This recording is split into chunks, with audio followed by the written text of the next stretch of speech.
大會主舞台喺我哋 kick off 之前啦，咁啊亦都咧係要同大家講下嘅，我哋今日嘅節目環節咧仍然都係非常之豐富㗎，一連3日啊嚟到我哋會議展覽中心呢一度啦，喺舞台呢邊咧會有好多唔同嘅講座啦，亦都相信咧我哋現場好多咧都係愛寵人士啊，養咗唔同嘅寵物，唔知道現場有冇邊一位養嘅係兔仔咧？其實我細個嘅時候咧都有養過兔仔㗎，不過咧就真係唔太成功啊，所以跟住落嚟我哋就非常之開心啦！匪夷所思啲兔子咧就係由香港救兔之家特別為大家邀請到幫營陪伴動物醫院嘅張醫生嚟到，同大家解開我哋養兔仔嘅迷思，例如佢哋嘅腸胃病啊，又或者腦年病啊，可以點樣照顧同埋醫治喎？即刻有請大家以最熱烈嘅掌聲，我哋歡迎張醫生。希望張醫生可以解答我哋養過兔仔嘅人士啊，對於兔仔嘅迷思嘅，將時間交俾你。喂，Hello， 我係張醫生啊。我今日會大概講下兔仔個消化道究竟邊度比較特別啦，同埋會同大家講老年嘅兔仔究竟要注意咗啲咩。好。第一 part 就係要問下大家，知唔知個兔仔一日 total 佢哋會食幾多餐？15餐。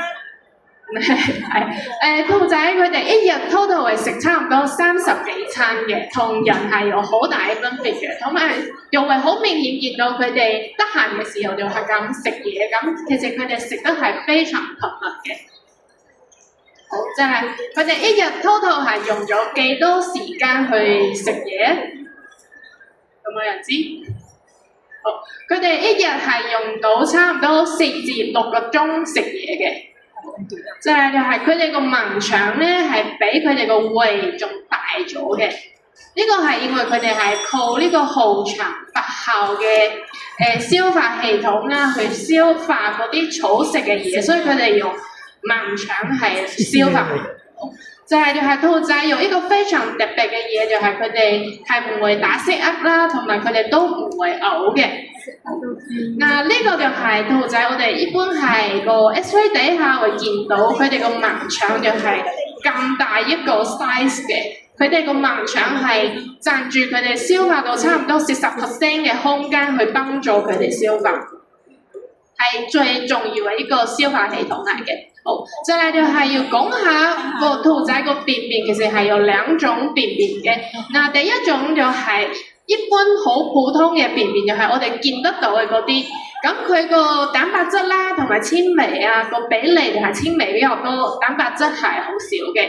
另外一種就係盲腸便，盲腸便一般主人其實睇唔太到，因為大部分佢哋會自己食翻呢種盲腸便嘅。盲腸便裏邊最主要係因為佢有非常高嘅蛋白質同埋比較少嘅纖維，所以係幫助佢哋可以再重新吸收翻嗰啲營養啦，包含有啲氨基酸同埋有啲維生素呢啲嘢。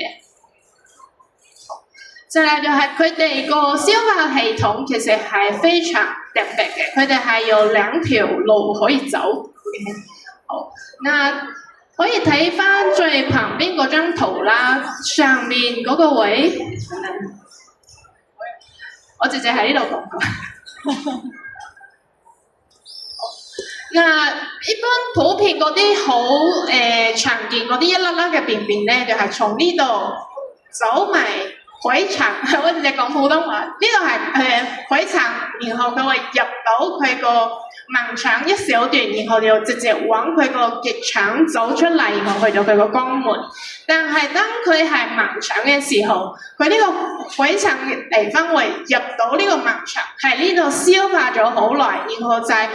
往呢度下面走埋出嚟，所以一個係咁樣直接走出嚟啦，唔太會入到個盲腸消化。另外一個就係會入到呢邊去消化，咁個身體會自己去判斷乜嘢可以入到盲腸消化，乜嘢係直接咁樣排出嚟嘅。咁就係比較細嘅纖維咧，佢會入到個盲腸，重新再消化排翻出嚟。嗱，比較一般嘅嗰啲粗啲嘅纖維就會直接咁樣排落嚟，咁就係冇辦法就係重新吸收翻嘅。所以盲腸病就係佢屙咗出嚟之後咧，佢係重新食落去，佢係唔會咬爛佢嘅，又直接去吞入去，然後透過個胃啊腸啦，就係經過盲腸重新生翻一般嘅便便，咁個先係最終嘅糞便。好，所以平時喺屋企咧，有啲時候會見到屋企嘅兔仔會好似唔知清緊自己啊，或者係有咩奇怪嘅動作咁樣擰下自己個 pat pat 嗰度，其實佢哋就係可能食緊自己個盲腸便嘅。好，所以好多時候見到呢個行為，佢哋係食落去，然後就會就係屙翻正常普通嘅嗰啲便便出嚟。好，嗱，我會就係講下點解佢哋會有呢種重新吸收嘅呢個系統咧？最主要係因為嗰啲草其實係冇咩營養嘅。嗱，一般食草嘅動物，好似牛啊、羊啊嗰啲，佢哋係反芻，又係佢哋會掠翻出嚟喺個嘴裏邊，然後就係重新吞咗入去。但因為兔仔係冇呢個 system 嘅，所以佢哋就係屙翻出嚟就重新食翻落去，將所有嘅營養都吸收得好完整，先可以用嗰啲草去提供個身體嘅營養。好，接嚟就係我會講啲老年嘅兔究竟要注意啲咩啦，同埋佢哋有咩病。一般個兔仔其實6歲之後就去到老年期嘅。嗱，目前個平均壽命係差唔多6至10歲啦，但其實因為我哋醫療上面嘅進步，佢哋都可以越嚟越長壽啦。平均其實係會越嚟越長嘅，就係佢好多時候佢哋已經可以去到9歲啦、10歲啦，甚至係有見過啲兔仔去14、15歲，呢啲都變得比較普遍啲嘅。第一個要講咧就係腎臟嘅病，就係比較常見，其實係個腎臟機能嘅退化，咁會導致佢哋個腎臟功能變得唔好啦，又會有啲腎臟病發生嘅。就係如果佢哋有啲感染性嘅問題，都會影響腎臟啦，比較有陣時甚至會見到有啲結石啦、中毒啦、代謝性嘅問題，呢啲都會比較影響個腎臟。呢啲又比較複雜啲，我就唔會講得太 detail 嘅。好，就係有一個要提一提，就係依蟲嘅問題，就係依蟲係兔仔身上其實係非常 common 嘅一個傳染性嘅病。嗱，佢哋比較常講到嘅就係會影響個腦啊，造成佢哋有側頭啦，甚至係有啲腳冇力啊，呢啲神經性嘅問題。但其實除咗神經嘅問題之外，都會去影響個腎臟，所以有啲兔仔都會見到有腎臟有問題，但係都排除咗上面呢啲問題，佢哋個腎臟係唔好，咁就要諗一諗會唔會有依蟲嘅問題去影響佢哋個腎臟功能。就係心臟血管，就係老年嘅動物，我哋一定會遇見嘅問題，但佢哋相對嚟講係冇貓貓狗狗咁 common 嘅。就係老年嘅話，佢哋比較容易出現啲心臟瓣膜啊，或者心肌退化呢啲問題啦。同時間就係假設佢哋有腫瘤啦，或者心包積液啊，呢啲都會影響個心臟嘅運作，然後引起啲心臟病友嘅相關症狀。嗱，要點去診斷就係我哋會用 X-ray 甚至係心臟超聲波嘅檢查去評估下佢哋個心臟功能究竟去到幾差啦，同埋佢哋究竟係邊一種形態嘅心臟問題。嗱，心臟病嘅話，如果好早去控制嘅話，都可以用藥去治療同埋控制一段時間嘅。但大部分嘅心臟問題係冇辦法好翻，咁變成要長期食藥去控制佢個功能。好，接嚟就係啲關節病嘅問題。嗱，呢張圖咧就係可以睇到右邊嗰個係一個健康嘅關節，佢就係個關節膜啦、關節中間嗰啲液體啦，都係去幫助個關節緩衝嘅。但當佢個關節開始發炎嘅時候咧，佢個液體就會都唔見咗啦，同埋變成兩個關節中間係互相磨損嘅，咁就會導致個關節非常疼痛，然後佢哋就會唔肯喐啦，然後甚至係肌肉都會開始比較 secondary 嗰啲退化性嘅問題發生嘅。所以平時如果見到屋企嘅兔仔比較老，然後佢哋開始唔太肯喐，甚至個 pat pat 嗰度開始有啲尿會黐住喺度啦，或者係有啲便便黐住喺個 pat pat 附近，都有機會係呢啲退化性嘅問題導致嘅。那治療嗰方面就係用啲藥去盡可能嘅抑制呢個關節炎嘅呢個炎症，同時間我哋可以考慮用啲針灸啊、laser 呢啲輔助嘅治療方式去控制呢個疼痛。嗱，最緊要就係環境一定要俾啲止滑嘅環境俾佢哋，因為佢哋個關節已經受唔到力，如果個地都好滑嘅話，佢哋就冇辦法企起身，甚至可能會有更加嚴重整親個關節嘅問題。那我哋醫院都做非常多呢啲 laser 啦、針灸啊，係兔仔身上或者其他小動物身上嘅治療。其實對於老年嘅小朋友嚟講，呢啲治療係可以好大嘅去減少佢哋用止痛藥嘅嗰啲量啦，都可以更加去避免佢哋個肝啊、腎啊受唔住嗰啲藥嘅呢個風險。我簡單講下個 laser 治療啦。laser 治療其實佢係有做過好多研究，然後其實佢係有非常多化學嘅反應喺我哋個治療當中發生嘅。呢個就比較簡單，可以俾大家睇下嘅。laser 除咗啱啱講關節炎嘅問題可以去控制咗之外咧，對於嗰啲IBDD 啦或者啲神經痛嘅問題，甚至係術後嘅傷口啦、腳瘡啦、皮膚嘅問題，呢啲都係有幾好嘅治療效果嘅。其他兔仔、老年兔仔容易有嘅病就係包含有啲 cancer 嘅問題，如果佢冇絕育嘅話，就非常容易有啲子宮嘅腫瘤啦。風腺瘤嘅話都算一個比較常見嘅問題，即係個嘴個牙可能會開始冇辦法生長得好好，佢哋個牙正常嘅狀態下不斷生長，去幫助佢哋可以正常去食草嘅。但當佢個牙開始退化嘅時候，其實都會影響到佢食草嘅能力。就係眼嗰方面，就所有嘅小動物都係比較老嘅時候就會容易有啲白內障嘅問題，咁兔仔都係嘅。就係嗰個啱啱講嗰個依蟲嘅問題，都有可能會導致兔仔未去到好老嘅時候就開始有啲白內障嘅問題。最後一個就係耳仔嘅問題啦，耳仔發炎啦，水耳兔係非常普遍嘅。差唔多目前嘅研究嚟講咧，係老年嘅兔仔，尤其係水耳兔身上，有可能90%以上都會有呢啲慢性耳仔嘅感染啦，耳仔嘅發炎。如果係早期做手術，其實係可以好大程度嘅去減少呢個問題，係佢老嘅時候越嚟越嚴重。最後一個就係要講嗰個足底炎嘅問題啦。足底炎嘅話，佢係有好多嘅 factor 會導致佢有呢個問題，包含佢如果本身係比較有其他疼痛嘅問題，導致嗰個兔仔唔係想喐嘅話，佢都好容易有足底炎啦，或者皮膚嘅感染，或者佢行路嘅姿勢係唔正常嘅，呢個都會導致佢哋足底炎。我要特別強調嘅係，一定要記得幫佢哋剪指甲。如果佢哋個指甲好長，佢根本冇辦法正常去企，去正常用一個姿勢去行路嘅話，都非常容易引起佢哋有個足底炎嘅問題。所以喺屋企，我哋其實好簡單可以去減少呢個 factor 嘅原因。呢張相就係有啲唔同程度嘅足底炎嘅相啦。我哋一般足底炎會分第1級至第6級咁樣。咁唔同嘅 grade， 我哋有唔同嘅治療方式啦。如果係比較輕微，其實係可以透過包紮嘅方式去緩解佢嘅。但係如果比較嚴重嘅話，就需要用藥啦，甚至有啲需要做手術啦，或者輔助去做 laser 嘅治療，都可以去控制呢個足底炎嘅。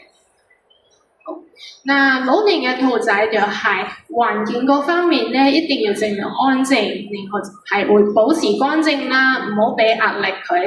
比賽嘅方面一定要夠軟身，可以吸水，可以容易清潔，然後最緊要就係一定要可以止滑嘅。因為佢哋老年會比較喐唔到啦，所以個嘢食同埋水一定要盡量擺喺佢哋可以好簡單去 approach 到嘅，可以去飲到水，可以食到嘢，呢個對於佢哋個營養係非常重要嘅。嗱，如果佢哋自己冇辦法食得好好，我哋甚至要幫佢餵草粉啦、補水啦呢啲，甚至腎臟病好多時候就需要靠打皮下水嘅方式去幫助佢個腎臟代謝啦，幫助減少佢脫水嘅呢個問題。最後就係關節炎啊或者冇力，佢好容易嗰啲尿啊整到自己身上 pat pat 呢啲附近都係啲尿嘅灼傷，咁我哋就要盡量將佢嗰啲毛清潔乾淨啊，或者頻密啲去幫佢抹咯。止痛都係非常重要，因為老咗之後佢哋有非常多地方都會疼痛啦，或者包含如果真係有啲腫瘤嘅問題，呢個止痛係非常重要嘅。如果佢哋個肝啊、腎啊唔好，我哋就要輔助其他針灸啊、laser 呢啲治療去減少佢止痛藥嘅使用咯。幾個重點俾大家 review 下，就係佢哋個消化道就真係非常特別，所以需要大量嘅纖維俾佢哋可以就係去吸收啦，然後可以好好嘅去使用嗰啲營養。如果佢哋食太多澱粉啦、食太多糧嘅話，其實對個消化道嘅破壞係非常強嘅。老年嗰方面就係有啲腎臟問題或者牙嘅問題，其實我哋平時都冇辦法從個外觀去睇得出嘅，所以定期個身體檢查其實係非常重要嘅。有好多病係我哋好早去睇到，然後好早開始做治療，佢都可以控制得好好嘅。即係啲輔助治療係呢幾年其實係越嚟越多嘅，可以幫助佢哋個身體負擔去減少。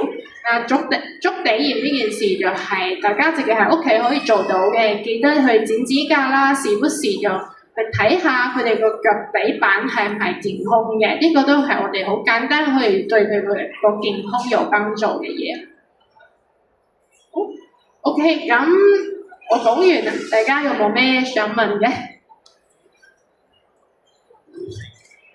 睇有冇我哋現場有養到兔仔嘅朋友啊？可能有唔同嘅迷思啦，咁可以趁難得嘅機會都問一問我哋張醫生啊，唔使怕醜喎。睇下我哋台下有冇啲提問先，係啦。有啲未諗到嘅話咧，咁都可以啦，喺我哋見到啦，都有個 QR code 可以俾大家 scan 翻啊，咁隨時可以問一問嘅。多謝晒張醫生嘅，我哋再睇睇台下有冇？有個問題喎，好好喎。係咪有養兔仔㗎？你好，張醫生，我想問咧，依蟲咧，佢咪會損害神經嘅？咁損害咗神經，即係可能令佢行唔到啦，而唔係肌肉或者骨行到。咁佢損害咗神經，仲會唔會有機會可以行得翻？有嘅，其實佢哋係依蟲係有分嘅，一個急性期同埋潛伏期咁樣。大部分嘅兔仔係急性期，佢哋會發病啦，又會開始有癲癇啦、側頭啦，甚至係行唔到呢啲病徵出到嚟嘅。當佢個神經唔係咁損傷得非常嚴重嘅時候，其實有好多時候我哋係可以透過啲治療去幫助佢哋個神經 repair 翻嘅。當然真係有啲傷得太緊要啦，咁佢哋個頭可能冇辦法正常翻，或者個腳都係會有啲無力，呢啲 case 都係有見過嘅。但我係覺得依蟲係一個非常危險嘅病啊！就係其實佢有好多時候都係可以控制得好好，然後維持啲非常好嘅生活品質喎。仲有另一個問題咧，就係頭先話兔仔係唔會打私益嘅，咁但係有時會見到兔仔即係可能趴咗之後咧，佢兩邊個生活係咁抽下，咁我哋通常 Facebook 都會話佢係打私益㗎嘛。咁其實呢個係因為咩現象？如果係抽下要睇，就係我啱啱講嗰個打嗝咧，係表示佢唔會從佢個胃湧翻啲氣出嚟嘅嗰種打嗝氣，但係佢有可能個橫膈膜嗰度唔係幾舒服嘅嗰種打嗝嚟咯，係啦，就係一般人咁樣抽下嘅嗰種，唔係將嗰個氣湧翻出嚟嘅嗰種，係有啲唔同嘅，係啦。如果佢譬如有啲胃食得好飽啊，好脹，壓迫到啲橫膈膜嘅時候，確實都有機會佢個橫膈膜會有啲抽筋。我就醫生。咁有冇得幫佢舒緩咧？如果係真係橫膈膜抽筋嘅話，即刻又執住咗喺度，咁我哋主人好擔心，點樣可以幫佢舒緩下㗎？一般就係嗰啲嘢食消化咗，嗰個壓力冇咁大嘅時候會好啲。嗰個都係比較短時間嘅，都唔會講好唔舒服嘅。即係唔好食咁飽嘅一種咧？算係一種係唔同嘅。即係唔係我哋平時人類嗰隻打思噎啦，係就係兔仔式嘅打思噎啦。OK，咁我見到剛才即係主人都問咗兩個問題啦，同埋睇到個 wallpaper 都好得意喎，隻兔仔。咁啊，其實都可以歡迎大家咧，仲有冇任何嘅提問咧？可以趁而家 Q&A 呢個 session 可以問我哋張醫生嘅。OK，咁因為兔仔咧佢都即係好難去表達到我自己舒唔舒服咧，我覺得有陣時都真係我自己養過兔仔啦，係。佢乜都表達唔到俾我睇咧，我係一頭霧水嘅，所以你話匪夷所思咧，我都幾認同嘅。係啦，咁可能大家都有各種嘅迷思啦，咁啊都可以即係留意翻啦，我哋張醫生嘅 Instagram 同埋 Facebook 啦，咁之後咧都可以問翻佢嘅。再一次多謝晒張醫生嘅 ，thank you。大家咧如果去到